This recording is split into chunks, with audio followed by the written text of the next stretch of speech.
Hey guys, I recently published a paper that was called, it was from the DIA. It was generated in 1975 and it was regarding, it was specifically called controlled offensive behavior. And it was regarding studies done by the USSR and Czechoslovakia on using a psychotronic generator to control and manipulate humans, their minds and bodies. It was a short paper, but it did reference this particular psychotronic generator, like a type of machinery that could be used to control or manipulate and ultimately enslave mankind. So it got my attention, as you could suspect that it might. So I kept researching and I discovered a more in-depth document on the CIA FOIA website. It's about 8 pages, but it goes into more detail and it expounds upon the reading before of the other document. So I might make this a part 1 and a part 2.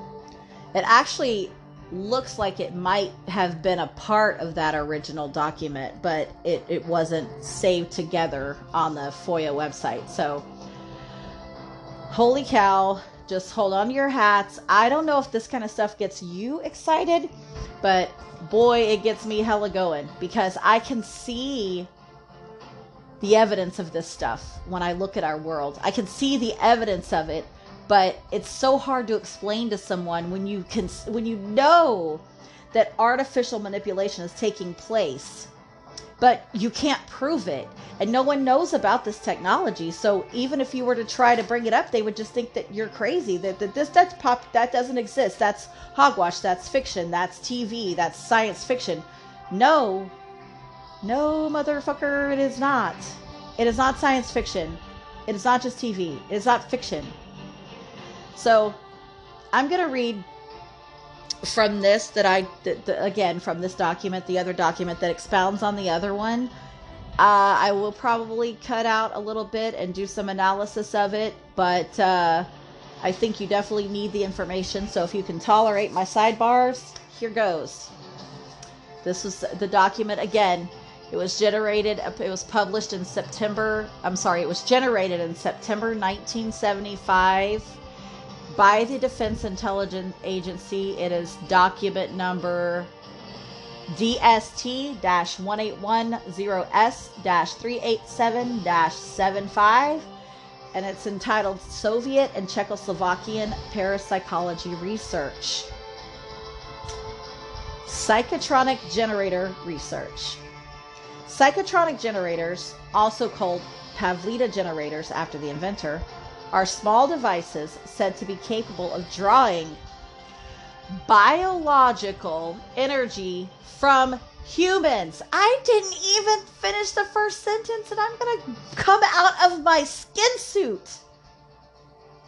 What? Takes me back to the Matrix. Remember? The Matrix said we were batteries. I know that just seems like a movie, but I'm thinking more and more, it might have been a documentary. I'm going to start over just because I know I'm a spaz and I probably just freaked you out by stopping, but holy shit. Whew! Okay, I'm going to start again and try to behave myself. Psychotronic generators, also called Pavlida generators after the inventor, are small devices said to be capable of drawing biological energy from humans. The energy is accumulated and stored for future use. Once charged with human energy, the generators can do some of the things a psychic subject can do. But according to the inventor, Robert Pavlida, can be charged by individuals possessing no psychic ability. Okay, hold on.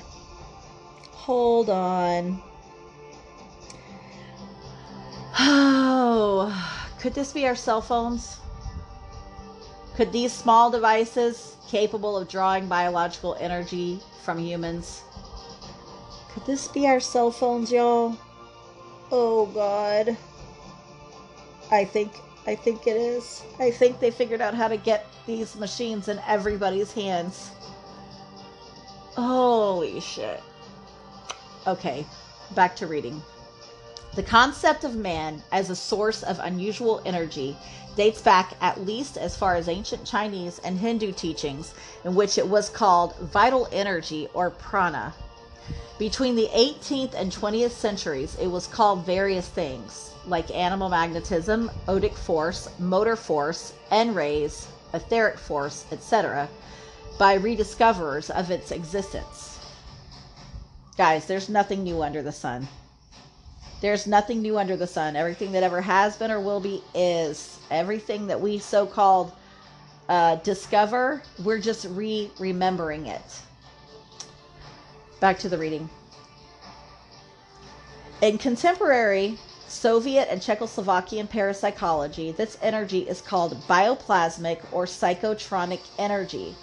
The Czechoslovakian rediscovery of biological energy is credited to Robert Pavlida, an inventor and businessman from Prague who began working on his devices over 30 years ago. That would have been in the 1940s!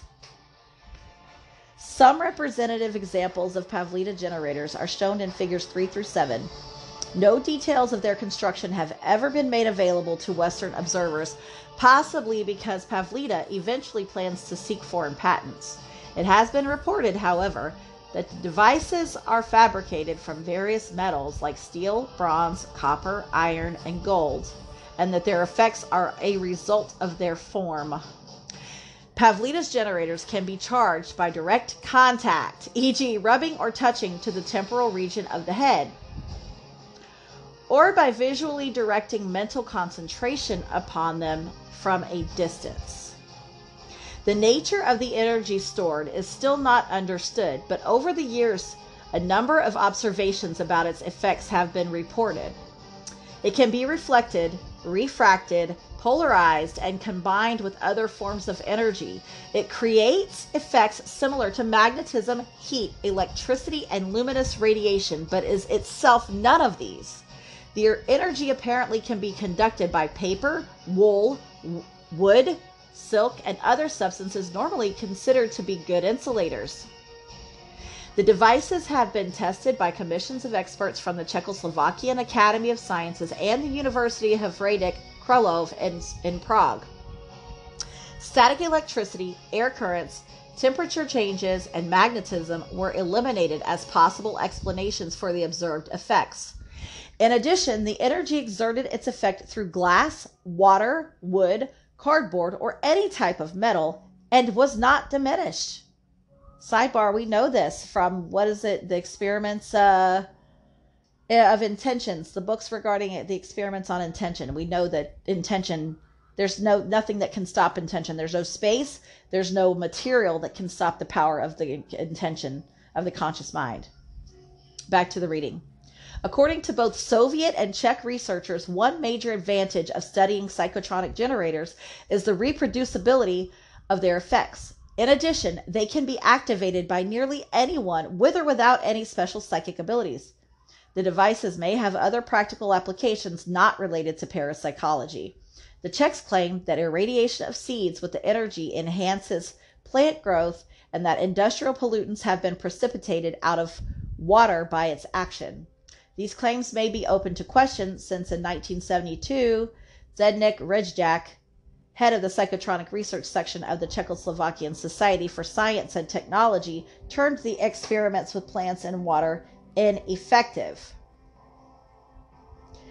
Now, this looks like it's getting back into the section that I have already read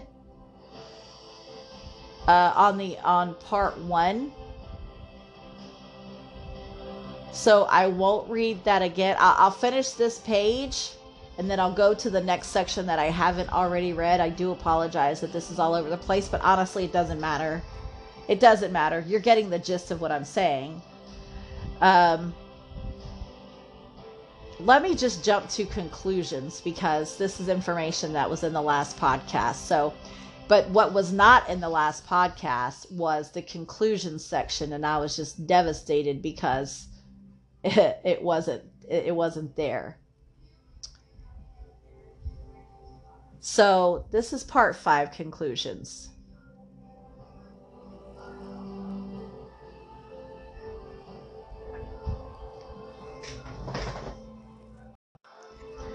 Soviet and Czechoslovakian researchers have accepted the reality of paranormal events and are primarily concerned with the formulation of a unified theory to describe the basic energy transformations involved.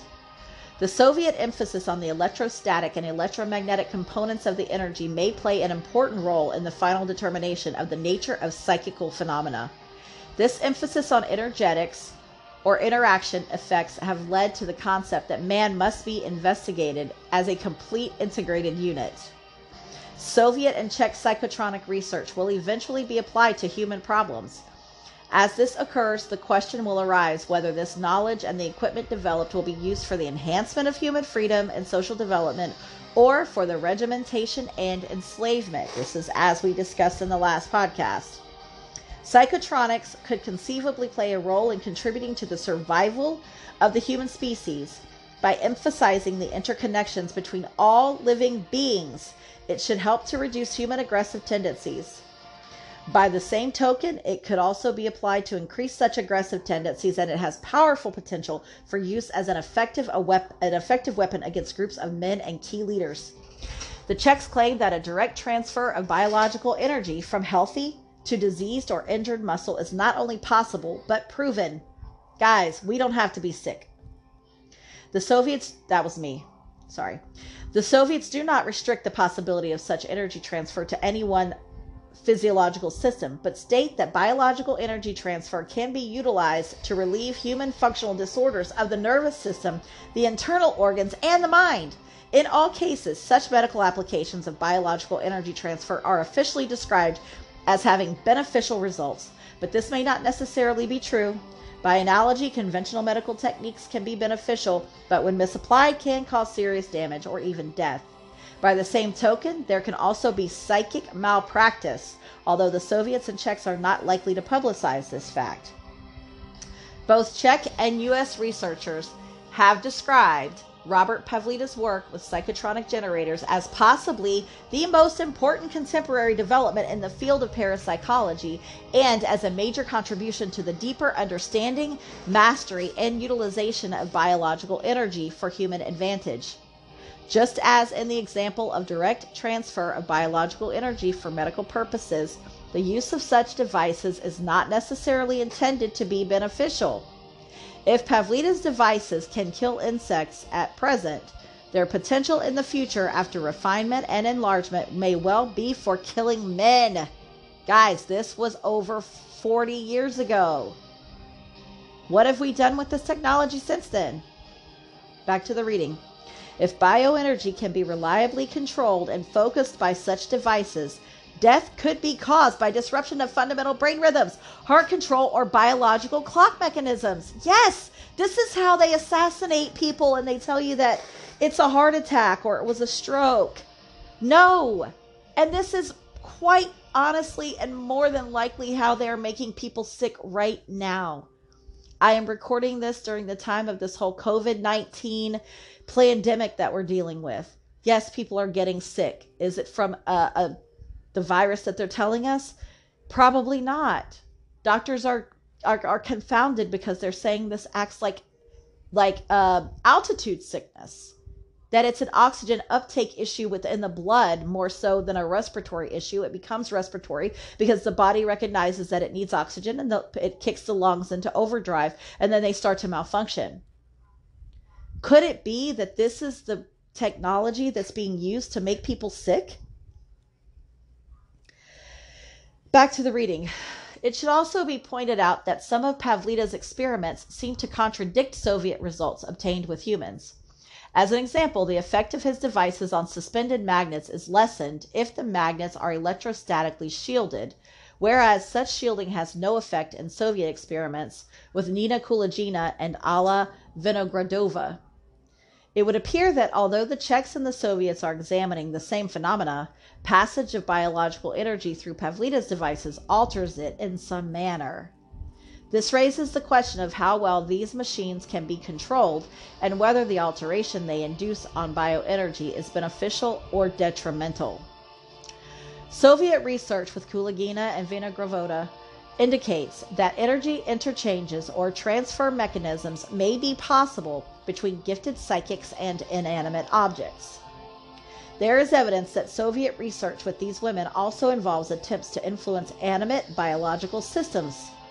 In 1972, Lamothe, Lamothe, reported that Kulagina had the capability for stopping and starting the beat of an excised living frog heart.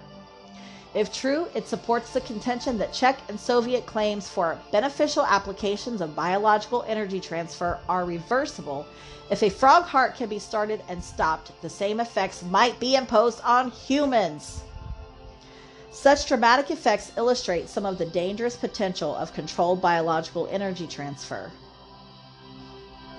In summary, it should be pointed out that Soviet parapsychologists continue to face problems similar to those of their Western counterparts, and that observed phenomena are unstable and there is low probability of proving them in controlled tests under selected conditions. Soviet critics of the science have been quick to seize on these two characteristics in order to categorically reject many of the phenomena, and they have belittled some forms of such manifestations by contending that the conditions under which tests have been conducted have not been adequate to preclude fraud. In view of this situation, the Soviets will continue to investigate methodology since they feel it is absolutely necessary to quantify observed phenomena.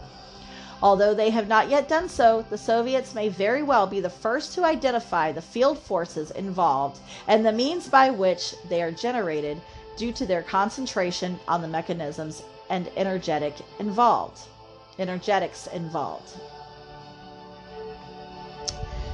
Trends and forecasts. Part 1, criticisms. All Soviet science is very much influenced by political ideology. Parapsychology, as a result of the fleeting phenomena it deals with, is perhaps more vulnerable to ideological attacks than other science. Soviet critics point out that parapsychology, as a pseudoscience, makes it enormously more difficult for the party to eliminate religious prejudices and superstitions. They claim that parapsychology, if viewed from the standpoint of Lenin, represents a revival of bougie subjective idealism. Soviet critics claim that subsensory subthreshold perception takes place in the presence of a stimulus and an analyzer, and that such perception is subject to the very same physiological laws as is subjectively registered perception. They admit, however, that the study of these laws is still far from the stage at which it will be possible to explain scientifically a person's subconscious psychological activity, meaning that the researcher and their predisposed mindsets can, may, will, and do affect the results of the studies and the experiments. That's my interpretation. Interpret it how you see fit. That's just mine. Back to the reading. The next section is called Concentration on Energetics. Faced with such critic, SMS, Soviet and Czech scientists engaged in parapsychology research have more and more stressed the biological energy concept and are continuing to develop theoretical bases which will provide an integrated approach to paranormal phenomena. In order to bring their science more nearly in line with accepted theories of contemporary physics, they have postulated a fifth state of matter, consisting of free charged particles arranged in organized patterns, forming a uniform energy network. They are continuing to emphasize the electrostatic and electromagnetic component of such energy and argue that the eventual definition of this energy will allow them to ultimately integrate psychical phenomena into contemporary theoretical constructs of the universe. Next section is called Official Attitude. There are no indications of any organized or officially sanctioned attacks on Soviet Czech psychotronic research, but such criticisms as have been noted have appeared in state-sanctioned publications. Continued monitoring of the Soviet and Czech press will be required in order to determine whether or not the official attitude towards the science shifts. Next section is called Forecasts. In the next 15 years, the Soviets and Czechs will continue to emphasize parapsychological research. Such research will, of necessity, involve the further development of appropriate instrumentation for the detection and identification of the biological energy internal to the human body and its interactions with living or inanimate objects at a distance. The cyborg aspects, i.e., the coupling of human inductors with physical psychotronic devices, will continue to be emphasized. During this time frame, research will progress from instrumentation development to computer-assisted mathematical modeling of biological energy interactions.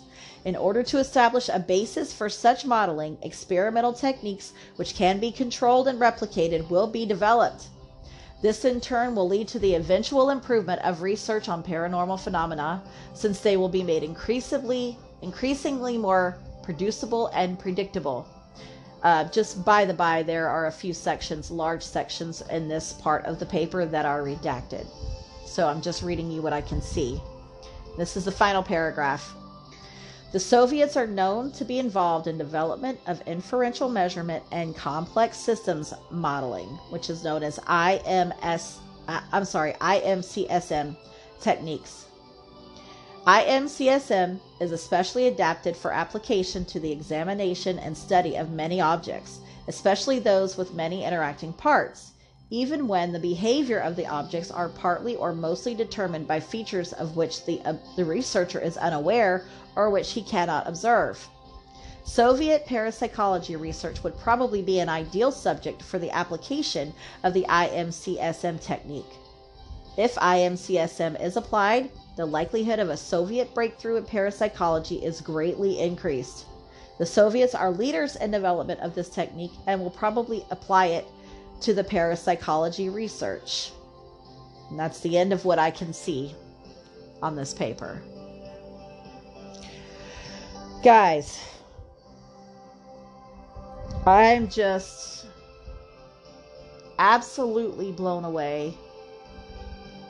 This, in my opinion, verifies that the technology exists to manipulate us en masse, to extract our energy en masse, and to literally steer humanity the way that they want us to go. And it's likely all being done through our cell phones, through our interaction with our cell phones, with it reading not just our physical touch, but the biometrics, the rhythms. It can scan your irises, and it could probably detect your raising and lowering of your heart rate. And all of the humans holding these devices, emitting consciousness and psychological signals, is likely what is driving our societal situation at present. And it is being manipulated to get us to react certain ways, to get us to drive humanity to a certain place that the so-called controllers want it to be. And more than likely, a very large part of this is simply related to energy extraction, because we are feeding something, some entity. We are feeding some entity with our energies. It depends on who you ask, what or who that entity is. I won't go there now, and I don't even think we need to, nail it down to a specific name. We just know that it's an ancient parasite, and it's feeding off of us. So now that we know the information, and we know there's technology and science to back up these theories, and to back up what we can see with our eyes, what do we do next? We now know our power. It's like getting in a 12-cylinder Jaguar, and you don't know that it's a 12-cylinder Jaguar. The only thing you've ever driven was a 3-cylinder Chevy. Okay. So that's all you've ever driven. That's all that a vehicle can do, is go, 65 miles an hour. If you were to go from a 3-cylinder Chevy to a 12-cylinder Jaguar, not having any idea, not even knowing what the Jag is capable of, You would drive it like you did the 3-cylinder Chevy. But what would you do? What do you do the day that someone tells you, hey man, that's a beautiful car? You know what that thing will do? 0 to 60 in I don't know how many seconds? 120 miles per hour on the highway? Wait, what about the day that someone tells you what the vehicle you're operating can really do? What will you do that day? Will you continue to operate your avatar as though it's a 3-cylinder Chevy? Or will you operate your avatar to be the badass infinite muscle car that it is? This information is no longer hidden. It has been hidden. It is no longer hidden. I love you. I love my fellow humans. I am giving you my heart and soul and transmitting this information in hopes that you will remember who you are. I love you.